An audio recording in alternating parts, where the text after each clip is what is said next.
L'Éternel agira en ta faveur, Éternel, ta bonté durera toujours, n'abandonne pas les œuvres de tes mains, dit l'Éternel dans Psaume 138, verset 8. Ravi de vous retrouver pour le 12h30 de ce jour. Et nous démarrons ce flash d'information par cette page Nation.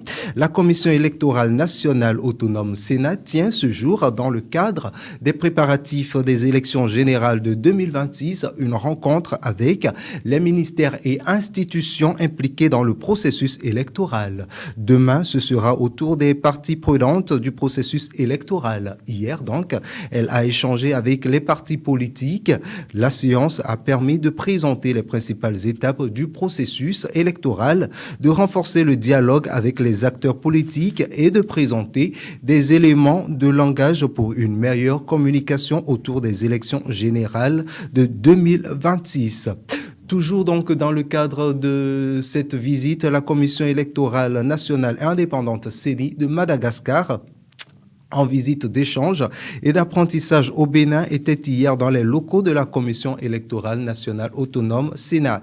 Ils sont allés collecter des données concrètes et tirer profit de l'expérience de la Sénat pour alimenter leur propre processus en vue d'un passage au vote biométrique d'ici 2028, d'après le président de la CENI Madagascar. Toujours selon ce dernier qui est en tête de cette délégation, la Sénat est leur principal interlocuteur dans cette mission. Cette délégation est composée de 11 membres de différentes institutions.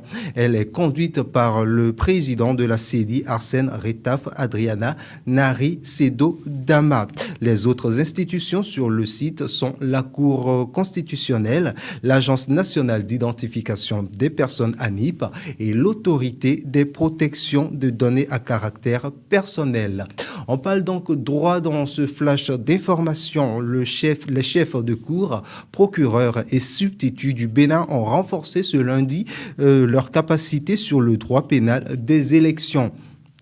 C'est à travers un atelier de formation qui s'est déroulé à l'école de formation des professions judiciaires porté sur les thèmes typologie des atteintes au processus électoral et traitement judiciaire des attentes au processus électoral. Cet atelier vise à améliorer leur maîtrise des tests juridiques relatifs aux infractions électorales en prélude au scrutin de 2026. L'initiative entend également garantit une meilleure application de la loi et une lutte plus efficace contre les défis électoraux.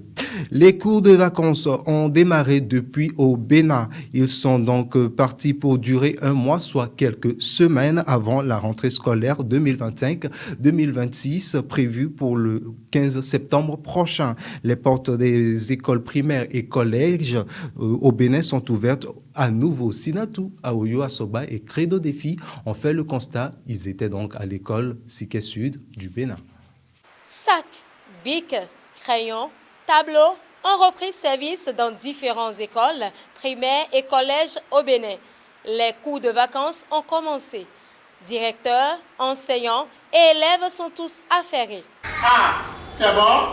Oui. Je mets mon. C'est bon? En plus, on va où? L'aide de la surface de chacune de ces figures. Et aujourd'hui, nous allons aborder dans la première partie une des figures de concours. Cependant, la remarque est que plusieurs parents préfèrent garder leurs enfants à la maison plutôt que de les laisser aller aux cours de vacances. Et pourtant, ces cours comportent beaucoup d'avantages pour les apprenants. À la maison, ils se sont reposés, ils se sont amusés correctement. Comme nous sommes déjà pratiquement à la veille de la rentrée prochaine, il faut un peu les inciter à avoir les habitudes de la rentrée. Donc c'est à cause de ça que nous sommes là pour donner quelques brimes, un aperçu de ce qu'ils vont trouver déjà au CP. Les cours de vacances, je les aime parce qu'ils nous apprennent beaucoup de choses. Et quand on est à la rentrée, on travaille plus que les autres. Je suis contente d'être venue au cours de vacances pour apprendre les nouvelles notions pour réussir l'année prochaine. Je voudrais inviter les parents d'élèves de Cotonou et d'ailleurs de tous les départements, j'allais dire les 12 départements par où ils se trouvent, de ne jamais oublier cet aspect des cours de vacances qui est toujours important cet aspect est toujours important pour les enfants parce que en notre temps, ce n'est pas la même situation. Les enfants, nous avons l'habitude de les inscrire à bas âge et ils font tout le parcours, parfois à moins de 9 ans. Ces enfants-là, laissés à eux pendant 3 mois de vacances, ils vont tout oublier. Et parfois, ils nous viennent complètement vider. Nous n'arrivons pas souvent à leur remonter le niveau avant les échéances académiques. À ce stade où le chef de l'État, Patrice Talon, fait de l'éducation une priorité, il est important que les parents préparent mieux l'avenir de leurs enfants à travers le programme des cours de vacances afin de leur permettre d'affronter l'année scolaire 2025-2026 avec assurance et brio. Les vacances gouvernementales ont démarré depuis ce vendredi 1er août après les manifestations officielles marquant le 65e anniversaire de l'indépendance du Bénin. Les vacances sont devenues une tradition depuis l'avènement au pouvoir du chef de l'État Patrice Talon, permettant à toute son équipe de se ressourcer avant la reprise prévue pour le 1er septembre prochain. Ces vacances n'empêchent nullement le fonctionnement de l'administration, affirme le porte-parole du gouvernement, Wilfrid Léandre Rumbedji. Il poursuit en expliquant le mode de fonctionnement de l'administration qui va tourner de manière rotative.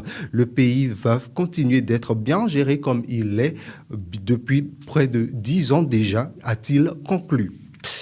En interactualité à présent, ce mardi, le Conseil des ministres libanais doit se prononcer sur le désarmement du Hezbollah. Le parti politique, également milice, proche de l'Iran, est également affaibli depuis sa guerre en Israël, mais dispose toujours d'armes. Condition à un cessez-le-feu avec Israël. Ce désarmement est officiellement en négociation depuis des mois. Le Hezbollah, dont le désarmement, point central des négociations pour le cessez-le-feu entre le parti milice libanais et Israël, a connu de lourdes pertes matérielles dans sa guerre avec Israël. Cette guerre a officiellement bien sûr, pris fin en novembre dernier.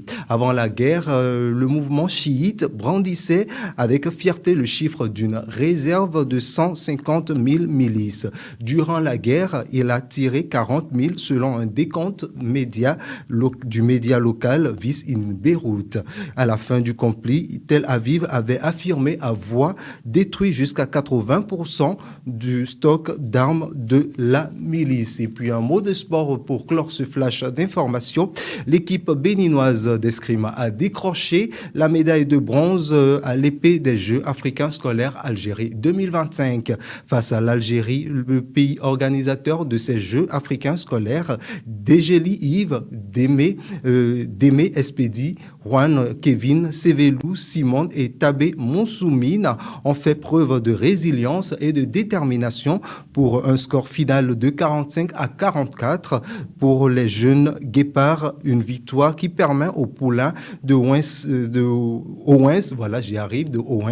Goujo de décrocher la médaille de bronze à l'épée. Rappelons que Rufine Sonon a remporté la médaille d'or aux 800 mètres. 87 jeunes sportifs béninois ont préparé à 8 disciplines dont le football, le basketball 3x3, le handball, le beach volley, l'athlétisme, l'escrime, le badminton et le tennis. Ces Jeux africains scolaires Algérie 2025 qui se déroulent depuis le 26 juillet va connaître son épilogue ce mardi 5 août. Ainsi se referme ce flash d'information que je vous remercie d'avoir suivi. Suivez-nous et abonnez-vous donc sur nos pages YouTube, Facebook, TikTok et Instagram. Quant à moi, je vous retrouve demain à la même heure et que Dieu vous bénisse.